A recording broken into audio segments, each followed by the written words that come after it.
지난 시간에 우리 여리고성 정복하는 과정을 우리 살펴보았습니다. 여리고성은 사람의 방법으로 무너진 것이 아니라 하나님의 방법으로 무너진 그런 성이었죠. 여리고성을 정복할 때 사람들이 한 일은 여리고성을 매일매일 7일 동안 돈 것, 그리고 소리를 지른 것밖에 없습니다. 그 성은 오직 하나님의 방법으로 무너지게 되었습니다. 7일간 침묵하고 그리고 마지막 바퀴를 돈 다음에 소리를 지르라 라고 말씀하십니다. 하나님께서 7일간 침묵하며 성을 돌라 라고 말씀하신 이유가 무엇일까요? 침묵하라는 것은요, 부정적인 입술을 닫으라는 겁니다. 부정적으로 말하고 싶은 그런 입술을 닫으라는 거예요. 우리가 많은 경우 넘어지는 이유는 나의 입술을 지키지 못해서입니다. 입술이 무너지면 마음이 무너지고, 마음이 무너지면 모든 것이 무너지게 되어 있습니다. 그래서 하나님께서는 우리에게 입술을 지키라고 말씀하십니다. 자기 자신에게 또한 다른 사람에게 하고 싶은 말이 있다 할지라도 그 말이 잘못된 말이라면 입술을 지키고 침묵하라 라고 말씀을 하고 계십니다. 부정적인 말들이 나오는 것을 아예 원천봉쇄하라는 거예요. 불평하고 싶고 원망하고 싶고 부정적으로 말하고 싶은 것들을 아예 닫아버리라는 겁니다. 여러분, 부정적인 말의 파급력은 엄청납니다.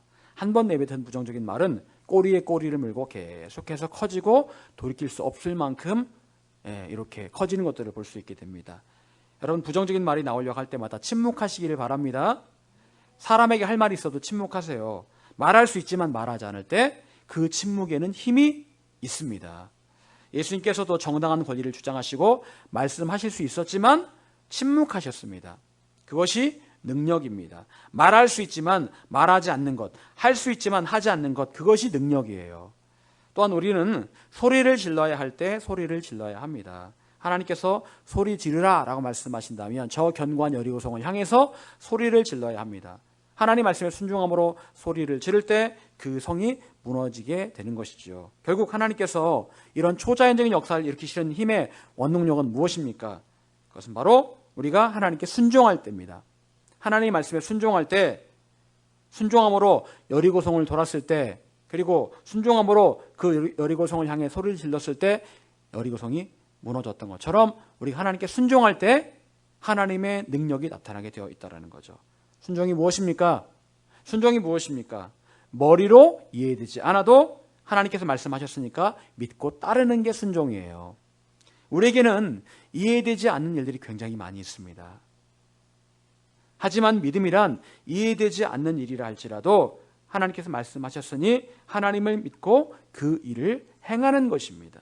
그것이 믿음이에요. 그리고 그런 믿음이 되기까지 하나님께서는 우리를 훈련시켜 가십니다. 여러분, 이해되지 않아도 하나님 믿고 순종하시기를 바랍니다. 그렇게 할 때 하나님께서 일하실 것입니다. 자, 오늘 본문은 야곱에 대한 이야기입니다. 야곱, 너무나 익숙한 이름이죠. 야곱은 누구의 아들일까요? 이삭은 누구의 아들입니까? 아브라함의 아들이죠. 보통 이 야곱까지 족장 시대라고 보통 이야기를 많이 하는데요. 여러분, 외국 사람 이름 가운데도 야곱이라는 이름을 가진 사람이 참 많습니다. 제이콥이라는 이름이 많은데, 야곱에 대해서 우리가 알고 있는 내용은 어떤 내용들입니까? 야곱은 비열하고 거짓말장이, 야곱의 쌍둥이 형이 있었고, 그리고 그래서 그러다 보니까 자연스럽게 야곱은 둘째 아들이 된 겁니다. 여러분, 야곱의 성격에 대해 성경은 어떻게 평가하고 있을까요? 그렇게 좋은 성격으로 우리가 야곱의 성격을 평가할 수가 없습니다. 야곱은 형 에서에게서 장자권을 빼앗은 사람이에요. 팥죽 한 그릇으로 형 에서에게 장자권을 빼앗았습니다. 사실은 거래를 한 거죠. 근데 굳이 팥죽 한 그릇으로 그렇게까지 할 필요가 없잖아요. 그냥 주면 되잖아요. 그런데 야곱은 팥죽 한 그릇에 장자권을 넘겨받았습니다. 그리고 아버지가 눈이 어두워서 형인지 동생인지 구분할 수 없을 때에 아버지를 속여서 자기가 형인 것처럼, 왜냐하면 아버지가 형을 좋아하니까, 그래서 자기가 형인 것처럼 가서 형에게 받을 그 축복을 야곱이 가로채는 그런 일이 또 벌어지게 되죠. 또 이 일로 인해서 야곱은 어디로 도망을 칩니까? 외삼촌 라반의 집으로 도망을 칩니다. 라반의 집에서 또 외삼촌의 그 가축 중에서 좋은 것들을 얻기 위해서 술칙을 또한 부립니다. 그리고 오늘 본문을 보게 되면 형 에서를 만나러 가는데 에서를 만나러 가는데 어떻게 합니까? 자기의 모든 재산과 아내와 자식들을 다 앞에 보냅니다. 그리고 나서 맨 뒤에 남습니다. 말하자면 자기의 자녀와 자식들이 뭐예요? 일종의 은폐마귀가 되는 거죠. 너희들 먼저 가라. 형이 혹시라도 해코지를 하면 너희들이 당해라 먼저. 자, 그 다음에 힘 빠지면 내가 그때 가리라 라고 뭐 이제 그렇게 생각을 했던 것 같아요. 야곱에게는 내가 먼저 살아야지. 여러분 그런 아버지 있죠? 자식들 다 뒤로 물리고 내가 아랫목 차지해야지. 내가 중요하지. 너희들이 중요해? 그런 아버지 있습니다. 근데 야곱이 그런 아버지였어요. 그런 마누라를 또한 그렇게 취급했습니다. 그렇게 라헬 사랑한다라고 얘기를 해도 자기만큼 사랑하지는 않았어요. 이 야곱이요. 여러분 좋지 않은 말로 야곱은 기회주의자입니다. 더 나쁜 말로 사기꾼입니다. 예수님 가르침을 보자면 예수님 말씀에 정반대되는 삶을 살았던 사람이에요. 내 이웃을 내 몸처럼 사랑해라. 이렇게 말씀하셨는데 나의 이익을 위해서 남을 이용해라. 이게 바로 야곱의 가르침이거든요. 여러분 그런데 야곱이 그렇게 참 못된 사람인 것처럼 보이는데 그런 사람이 어떻게 하나님께 축복을 받았을까요? 야곱에게는 강점이 있었습니다. 자, 그 야곱의 강점을 우리가 오늘 살펴보기를 원합니다. 자, 좀 전에도 얘기했지만 야곱은 형 에서로부터 팥죽 한 그릇으로 장자권을 넘겨받은 사람입니다. 여러분 그리고 에서는 장자권에 대해서 성경에 보니까 대수롭지 않게 생각했다라고 말씀을 하고 있습니다. 여러분 에서가 장자죠. 에서가 이삭의 첫 번째 아들입니다. 자, 그렇다면 이제 이 아브라함의 그 약속을 물려받을 사람은 누구예요? 장자인 에서겠지요. 원래는요. 자, 그런데 에서가 자기의 장자권을 팔아 넘겨버립니다. 에서에게는요 장자권을 소홀히 여기는 그런 마음이 있었어요. 하지만 야곱에게는 장자권이 굉장히 중요하다라는 그런 굉장한 어떤 그런 나름의 열심이 있었다라는 거예요. 여러분 과연 무엇이 에서와 야곱의 운명을 갈라놓은 것일까요? 그것은 바로 에서에게는 없는 열정이 야곱에게는 있었다라는 겁니다. 여러분 하나님은 어떤 하나님이실까요? 고린도후서 11장 2절은 이렇게 말씀하고 있습니다. 내가 하나님의 열심으로 너희를 위하여 열심을 내노니. 여기 보니까 내가 하나님의 열심으로 너희를 위하여 열심을 내노니. 하나님께 뭐가 있다고요? 열심이 있다. 사도 바울이 말합니다. 나는 열심히 일을 하는데 내가 열심히 전도하는 이유는 하나님께서 열심히 있으시기 때문에 내가 열심히 전도한다 라고 그렇게 말을 하고 있다는 거죠. 열심, 뜨겁게 끓어오른다라는 그런 말입니다. 하나님의 마음이 늘 뜨겁게 끓어오른다라는 거예요. 여러분 성경에 보면 하나님은 질투하시는 하나님이시다라고 말씀하고 있습니다. 왜 질투를 하실까요? 열심히 있기 때문에 질투를 하는 거예요. 열심히 있기 때문에. 열심이 없으면 질투할 필요가 없습니다. 그런데 너무너무 우리를 사랑하시니까 우리가 혹시라도 다른 우상을 숭배를 하면 하나님 마음이 막 그냥 질투가 나는 거예요. 내가 너를 이렇게 사랑하는데 넌 어떻게 그럴 수가 있어? 이렇게 하나님 그렇게 반응하신다라는 거죠. 여러분 하나님께서 천지를 창조하실 때 정확하게 창조를 하십니다. 며칠 날 오늘은 뭐 정확하게 하세요. 시간을 허튼 데 사용하지 않으십니다. 정확하게 하시고 정확하게 쉬시고. 여러분 하나님께는 이런 열정과 열심이 있으세요. 그래서 우리를 만드실 때도 아주 정교하게 잘 만들어 놓으신 겁니다. 여러분 그런데 많은 경우 우리는 어떨까요? 게으릅니다. 게을러요. 더 누워있기를 원하고 더 쉬기를 원하고 더 자기를 원합니다. 오죽하면 누구에게서 배우라고 말씀하고 있습니까? 개미에게서 배우라. 개미에게서 배우라. 제가 저번에 한번 말씀을 드렸죠.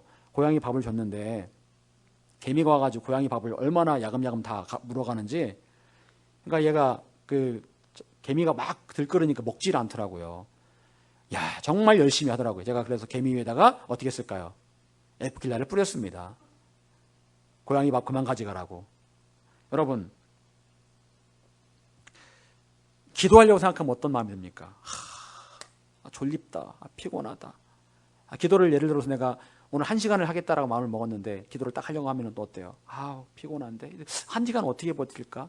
그런 생각이 듭니다. 열심히 항상 기도하라고 말씀하고 있으니 기도는 하기는 해야 되는데 그런 마음이 있어요. 없지 않아. 그런 마음이 있습니다. 기도하기 싫은데 어떻게 버티지? 그런 마음이 있습니다. 여러분 기도가 무엇일까요? 기도는 일이 아닙니다. 기도는 의무가 아니에요. 물론 매일매일 기도해야 하지만 기도 그 자체가 의무적인 일은 아닙니다. 기도는요, 하나님과의 교제예요. 하나님과의 만남입니다. 그런데 많은 사람들이 기도를 부담스럽게 생각을 합니다. 왜요? 기도가 의무라고 생각하기 때문에 그래요. 내가 무언가를 얻기 위해서는 내가 하나님께 열심히 간구해야 되고, 그렇게 하기 위해서 열심히 기도해야 된다라는 그런 기도에 대한 기도가 일종의 짐이라는 생각을 갖고 있기 때문에 그래요. 여러분 어떻습니까? 기도가 짐입니까? 우린 기도를 어떻게 생각할지에 대해서 개념을 바꿀 필요가 있습니다. 기도는 결코 고행이나 견디고 버텨야 될 짐이 아닙니다. 여러분 티베트에 가면은 사람들이 어떻게 해요? 티베트 불교를 믿는 사람들이요. 자기 집에서 그 티베트의 포탈라궁이 있죠. 그 티베트의 그 라사의 포탈라궁이 있잖아요. 거기까지 삼보일배를 하면서 가더라고요. 삼보일배. 3번 걷고 절하고 그거를 수백 킬로를 하는 거예요. 근데 그게 일생에 한 번 그걸 해야지 자기가 극락왕생을 한다라는 거예요. 여러분 그들에게 기도는 뭘까요? 고행이고 짐입니다. 의무예요. 여러분 하나님과의 기도가 그런 걸까요? 하나님과의 기도는요, 사랑하는 하나님과의 만남이고 교제입니다. 그게 우리의 기도의 정의예요. 여러분 그렇다면 우리는 이 야곱을 통해서 구체적으로 어떤 도전을 받을 수 있을까요? 야곱은 형 에서를 만나러 가는 중에 가족들을 먼저 다 보내고 나서 자기만 홀로 남습니다. 자기만 홀로 그 강을 건너지 않고 남습니다. 자, 그리고 그날 밤에 누구를 만나게 될까요? 천사를 만나게 됩니다. 천사를 만나게 돼요. 그리고 천사와 밤이 새도록 씨름을 했다라고 말씀하고 있습니다. 씨름을 했다. 천사를 붙들고, 사실은 씨름이라기보다는 이 야곱이 이 천사를 안 놔준 거예요. 밤이 새도록 놔주지를 않은 겁니다. 야곱이 여러분 야곱이 힘이 셀까요? 에서가 힘이 셀까요? 에서가 힘이 세요. 야곱은 기본적으로 힘이 그렇게 좋은 사람이 아니에요. 에서가 힘이 세죠. 근데 이 야곱이 그냥 천사를 붙들고 밤이 새도록 안 놔준 거예요. 여러분, 야곱이 천사와 씨름했다는 것은 어떤 의미일까요? 그냥 붙잡고 이렇게 그냥 물리적으로 그냥 천사를 붙들고, 천사가 인간의 모습으로 왔으니까 붙들고 막 그냥 절대로 못 놔준다. 여러분 그것만 말하는 것일까요? 자, 이 부분에 대해서 구체적으로 호세아서 12장 3절에서 5절에서 정확하게 이 부분을 설명을 하고 있습니다. 야곱은 모태에서 그의 형의 발 뒤꿈치를 잡았고, 또 힘으로는 하나님과 겨루되 천사와 겨루어 이기고, 자, 그 다음이 중요합니다. 울며 그에게 간구하였으며 하나님은 베델에서 그를 만나셨고. 여기 보니까 하나님, 이 천사를 붙들었던 그 내용에 대해서 표현하기를 천사와 겨루어 이겼고 울며 그에게 간구했다라고 나오고 있습니다. 호세아서 12장 3절에서 5절이에요. 여러분 결국 이 부분은요, 천사를 붙들고 하나님 앞에 울며 기도했다라는 거예요.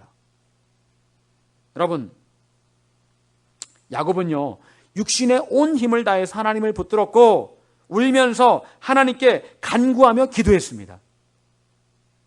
이렇게 야곱이 하나님을 붙들고 하나님께 보내신 천사를 붙들고 울며 기도했을 때 하나님께서 야곱을 만나주시고 야곱을 축복해 주신 거예요. 여러분 야곱은 이런 사람이에요. 야곱은 이런 사람입니다. 이 모습이 바로 야곱의 강점이고 성경이 말하는 야곱의 정체성이에요.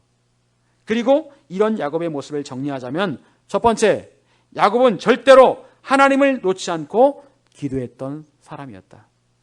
야곱은 절대로 하나님을 놓지 않고 기도했던 사람이었다. 여러분, 야곱이 살아왔던 세월은 참 모진 세월이었고 노력으로 일궈낸 세월이었습니다. 뱃속에서부터 형의 발 뒤꿈치를 잡을 정도로 욕심이 있었고 태어나자마자 형보다 체력이 못했지만 누구보다 열심히 살았던 사람이 바로 야곱이었어요. 그런데 그 열심의 모습이 빛을 발했던 때가 바로 하나님을 향한 마음에서였습니다. 하나님을 향한 마음에서도 야곱은 열심의 마음을 놓지 않았다라는 거예요. 여러분, 하나님께서 장자 에서를 대신해서 야곱을 약속의 자녀로 삼으신 이유가 뭘까요? 야곱에게는 모든 불리한 조건을 뛰어넘는 열심이 있었기 때문에 그래요. 열심이 있었습니다. 외삼촌 라반이 야곱에게 두 딸을 주었습니다. 두 딸을 주었어요. 라헬과 레아를 주었죠. 왜 외삼촌이 야곱에게 두 딸을 주었을까요? 오래 시켜 먹으려고. 여러분, 그런데 만약에 야곱이 게을렀다면 어떻게 했을까요? 그렇겠죠. 자기의 두 딸을 다 줄 정도로 야곱이 정말 열심히 일을 했습니다. 삼촌이 딱 보니까 야, 너 정말 열심히 하는구나. 내가 나의 두 딸을 다 맡겨도 되겠구나 라는 마음이 있었다라는 거예요. 그래서 두 딸을 다 야곱에게 시집을 보냈습니다. 여러분, 야곱은요, 천사를 붙들고 어떻게 기도했습니까? 밤이 새도록, 다른 말로 철야 기도를 한 거예요. 철야 기도. 밤이 새도록 울며 간구하며 부르짖어 기도했다라는 거예요. 철야 기도. 여러분, 요즘은 철야 기도 잘 안 하죠. 철야 기도를 했습니다. 여러분, 야곱이 천사를 붙들고 놓아주지 않았다는 거에 대해서 어떻게 생각하십니까? 끈질기다. 여러분, 그런데 그런 생각이 들죠. 아니, 굳이 그렇게까지 할 필요가 있을까? 하나님께서 축복하기로 마음먹은 사람은 축복받는 거 아닌가? 그런 마음이 있잖아요. 하나님께서 이미 예정하신 그런 수순이 있는데 야곱이 하나님께 축복받을 사람이면 축복을 당연히 하시는 거 아닐까라는 생각을 합니다.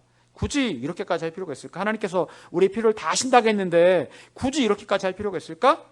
하지만 야곱의 기도의 모습에서 알 수 있듯이 또한 하나님께 우리가 원하시는 모습은 하나님을 붙들고 절대로 놓지 않고 울며 간구하며 기도하는 겁니다. 여러분, 천사는 야곱이 자신을 붙들고 놓아주지 않을 때 진작에 야곱을 떼어놓을 수 있었습니다. 여러분, 천사가 힘이 셀까요? 야곱이 힘이 셀까요? 천사가 힘이 세겠죠.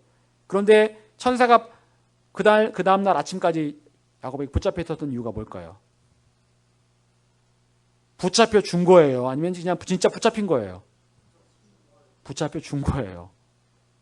그리고 나중에 어떻게 합니까? 천사가 허벅지를 치죠. 허벅지를 칩니다. 여러분, 다른 말로 표현하자면 이건 뭘까요? 하나님께서 말씀하시기를 이제는 됐다. 자, 얘야, 이제는 됐다. 하나님께 잡혀주시다가 이제는 됐다. 자, 여기까지. 야곱은 언제까지 기도한 거예요? 이제는 됐다 라고 말씀하실 때까지 기도했다라는 거예요. 이제 그만, 내가 다 너의 기도를 다 들었으니까 이제 그만이라고 할 때까지 야곱은 하나님께 기도하기를 멈추지 않았다라는 거예요. 여러분, 하나님께 우리가 원하시는 기도에 한계점이 있습니다. 우리는 생각하기를 1시간, 2시간, 3시간 이 정도면 되겠지? 하지만 하나님께서 우리가 원하시는 그 기도에 한계가 있어요. 얘야, 여기까지는 기도해라. 여기까지는 기도해라. 됐다. 이제 그만이라고 할 때까지는 우리가 기도할 수 있어야 된다는 거예요. 우리는 그게 잘 안 됩니다. 적당히 기도하다가 너무 힘들거든요. 여러분, 기도가 쉽지가 않아요. 밤새도록 울며 기도한다는 거 쉬운 게 아닙니다. 절대로 쉬운 게 아니에요. 체력이 고갈되고 목소리도 안 나오고 다 쉬고 졸리고 피곤하고, 그럼 제자들이 예수님 말씀을 듣고서 기도하려고 했지만 하려고는 했을 거예요, 처음에는요. 그런데 기도가 안 됐습니다. 왜요? 마음이 너무 슬퍼서. 성경에 보니까 슬픔을 이기지 못해서 기도하지 못했다는 말씀이 있거든요. 마음이 너무 고통스러웠다는 거예요. 마음이 힘들고 육신이 피곤하고 기도하기 힘들 그럴 때가 있다는 거예요. 그런데 그 상황에서도 하나님께 우리가 원하시는 것은 이제 그만 됐다 라고 말씀하실 때까지는 기도하기를 원하신다는 거죠. 기도가 쉬우면 얼마나 좋겠습니까? 그런데 기도가 쉽지가 않아요. 그래서 항상 기도하라고 명령하신 거예요. 기도가 쉬우면 굳이 명령할 필요가 없죠. 알아서 하는데 어려우니까 항상 기도하라고 말씀하시는 거예요. 여러분, 야곱에게는 그 당시에 그렇게 밤이 새도록 기도해야 될 분명한 이유가 있었습니다. 그 이유가 뭘까요? 이제 곧 자기의 운명을 판가름할 순간을 맞이하기 때문에 그래요. 누구를 만나야 됩니까? 에서를 만나야 되죠. 그 밤은 어쩌면 야곱에게 있어서 인생의 마지막 밤일 수 있어요. 왜냐하면 에서가 자기를 죽일 수도 있으니까. 옛날에 에서가 죽이려고 했었거든. 실제로요. 내가 너 죽인다. 근데 도망가서 못 죽인 거지. 그러니까 이제 그런 마음이 있는 거예요. 아, 내가 잘못하면 형한테 죽을 수도 있겠구나. 야곱은 그 순간에 하나님만 붙들어야 했고 하나님께서 이 문제를 풀어주시도록 기도해야 될 절박한 이유가 있었던 거예요. 여러분, 만약 여러분 이런 상황이면 여러분 어떻게 하겠습니까? 지금 내가 의지할 분이 하나님밖에 없어요. 어떻게 하겠습니까? 어떻게 하겠어요? 매달려야 되겠죠. 어떻게? 밤이 새도록 울면서 부르짖고 하나님만 붙들고 이제 그만이라고 말씀하실 때까지 기도해야 되지 않겠습니까? 여러분, 사실 우리의 삶에도 절박한 문제들이 많이 있습니다. 많이 있어요. 가정의 문제, 자녀의 문제, 건강과 어떤 나의 영적인 삶의 고통의 문제, 그 누구도 해결할 수 없는 산적한 문제들이 가득합니다. 그리고 많은 크리스찬들이 그런 문제를 두고 하나님께 기도하는 척은 합니다. 기도하는 척은 해요. 적당히 기도는 합니다. 그리고 다른 사람의 기도도 부탁합니다. 하지만 다른 한편으로는 뭘 생각할까요? 플랜 B를 생각해요. 플랜 A를 하나님께 기도하는 것이라고 생각하고 있지만 사실은 플랜 B가 더 커요. 플랜 B를 생각하면서 그 플랜 B에 대한 구체적인 행동을 하려고 합니다. 그러면서 오직 하나님만 붙들고 기도하는 일은 사실은 어느 순간에 포기해버려요. 아, 안 되나 보다. 안 되나 보다. 여러분, 야곱도 이런 절박한 상황 가운데 자녀와 재산을 먼저 에서에게 보내면서 인간적인 해결책을 모색을 합니다. 그래, 먼저 형한테 가서 이 재산을 좀 나눠주고 좀 가서 형의 제수 씨나 좀 이렇게 조카들도 좀 보라고 하면서 좀 마음을 좀 풀어야지. 인간적인 방법을 처음에는 모색을 해요. 하지만 결국 야곱이 선택한 최종적인 카드는 하나님만 붙드는 것이었습니다. 하나님께만 부르짖고 하나님께만 울부짖으며 간구하는 것이었어요. 그리고 밤이 새도록 하나님만을 붙들고 기도할 때 하나님께서 야곱의 기도를 들으실 수밖에 없으셨습니다. 여러분, 우리가 문제를 돌파하지 못하는 이유가 뭘까요? 우리가 문제를 돌파하지 못하는 이유가 뭐예요? 당연히 하나님께서 우리가 어떤 문제가 있는지를 아십니다. 알고 계세요. 그럼에도 그 문제를 하나님께서 때로 해결해 주시지 않는 이유가 뭘까요? 하나님께서는 우리에게 야곱과 같은 마음이 있는지를 확인하기 원하세요. 너 정말 절박하니? 너 정말 간절해? 너 정말 나만 붙들 수 있어? 그걸 확인하기 원하세요. 그런데 많은 사람들이요, 하나님의 그 테스트를 통과하지 못합니다. 하나님만 붙들지 않아요. 플랜 B를 붙드는 거죠. 그냥 하나님은 옵션이에요. 옵션. 해주시면 좋고 안 해주시면 어쩔 수 없고 이거예요.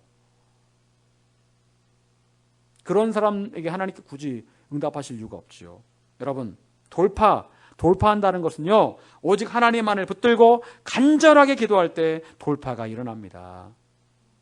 하나님께서 이제 그만 됐다라고 말씀하실 때까지 하나님을 놓지 않고 기도해야 돌파할 수 있어요. 여러분, 하나님을 놓지 마시기 바랍니다. 하나님께서 이제 그만 됐다라고 말씀하실 때까지 하나님만 붙들고 하나님께 울부짖으며 간구하시기를 바랍니다. 우리에게 주어진 시간은 누구나 똑같이 24시간이에요. 우린 24시간을 어떻게 활용을 하고 있습니까? 나 자신을 위해서 내가 24시간을 활용을 하고 있습니까? 아니면 그 시간 중에서 내가 하나님을 위해서 얼마나 그 시간을 할애하고 있습니까? 24시간 중에 1시간 기도하는 것, 1시간 말씀 보는 것, 아주 적은 분량입니다. 하지만 그것마저도 하나님께 할애하지 못하고 나 자신을 위해서 쓰고 있다는 거예요. 24시간인데 거기서 아주 적은 분량의 시간조차도 하나님께 드리지를 못합니다. 많은 성도들이 적당히 기도하는 척하다가 적당히 쉬기를 원합니다. TV 보는 것, 영화 보는 것, 드라마 보는 것, 쉬는 것, 노는 것, 자는 것은 시간을 많이 할애하지만 하나님께는 내가 할애하기를 원치 않아요. 그러면서 뭔가 하나님께서 나의 기도에 응답해 주시기를 바라요. 간절한 마음을 하나님께 보여드려야 되는데 적당히 기도하면서 하나님께서 나에게 응답해 주시길 내가 원하고 있다는 거예요.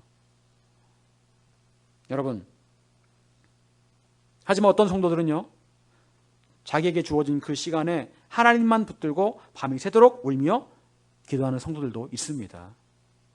그리고 각자가 그렇게 24시간을 보냈을 때 각자에게 주어진 결과는 다를 수밖에 없습니다. 우리 인생은 똑같아요. 똑같습니다. 하지만 우리가 우리 인생을 어떻게 보낼 것인가는 각자의 몫입니다. 여러분, 문제가 가로막고 있는 상황에서 한계를 돌파하기 위해서 오직 하나님만을 붙들고 간구하시기를 바랍니다. 하나님께서 이제 됐다라고 말씀하실 때까지 버티며 기도하시기를 바랍니다. 두 번째로, 야곱은 돌아갈 곳을 생각하지 않고 기도했다. 야곱은 돌아갈 곳을 생각하지 않고 기도했다. 자, 오늘 25절 말씀 같이 읽어보겠습니다. 25절 말씀 읽겠습니다. 자, 시작.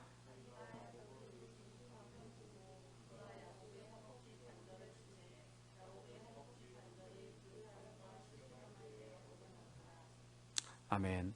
여러분, 천사가 생각하기를, 내가 야곱을 이길 수 없겠구나.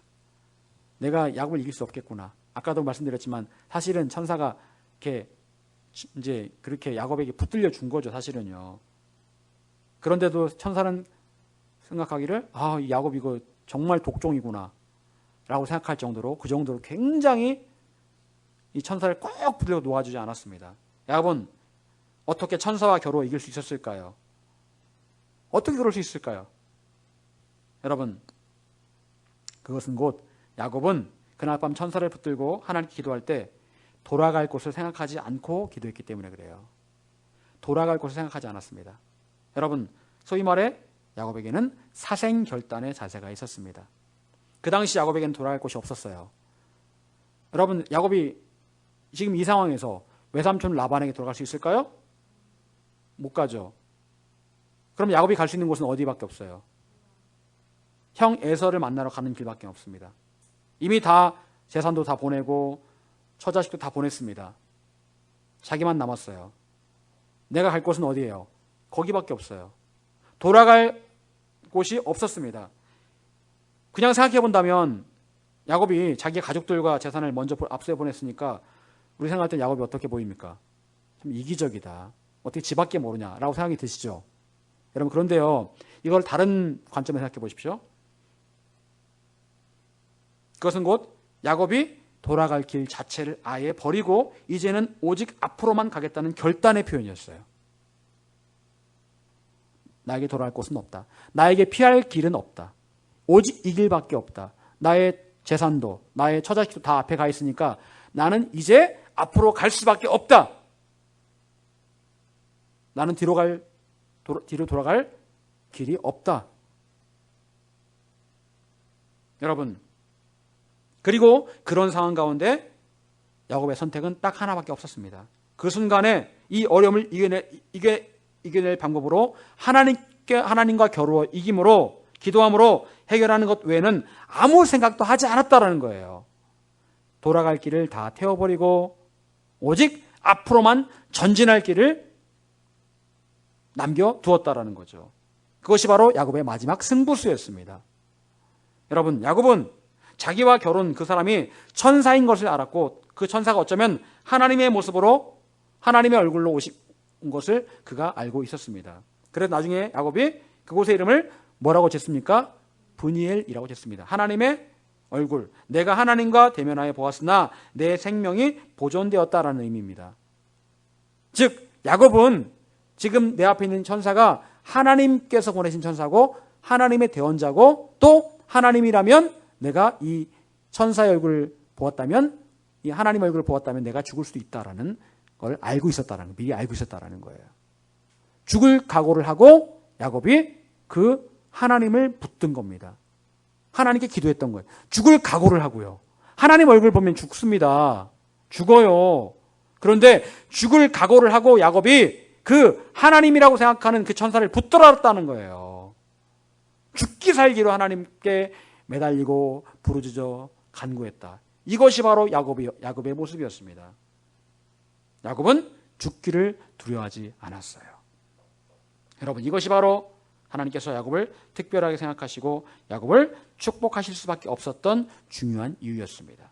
야곱에게는 그 누구도 말릴 수 없는 오직 하나님의 얼굴만을 구하며 하나님만을 붙들고 울며 간구하는 열정이 있었어요. 그 열정이 바로 야곱의 정체성이었습니다. 야곱은 돌아갈 길을 생각하지 않고 지금 하나님만을 만나는 그 일에 모든 것을 걸고 하나님께 매달려 기도했습니다. 하나님께서 그런 야곱을 어찌 만나주지 않으시고 어찌 그런 야곱을 축복하시지 않겠습니까? 어찌요? 사랑하는 여러분, 문제가 없는 사람은 없습니다. 다 문제가 있어요. 그런데 그 문제 앞에 우리는 어떻게 해야 하는 것일까요? 그냥 하나님께서 알아서 해주시기만을 기다리며 적당히 기도하면 될까요? 그렇지 않습니다. 우리는 하나님께서 이제 그만 됐다라고 말씀하실 때까지 기도해야 돼요. 그때까지 하나님만 붙들고 기도해야 돼요.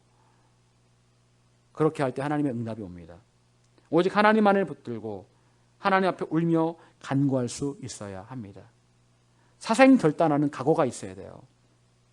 그렇게 기도하는 것이 어렵겠지만 여러분이 야곱과 같은 마음을 먹는다면 우리는 충분히 그렇게 기도할 수 있고 반드시 기도의 응답을 볼 수 있게 될 것입니다.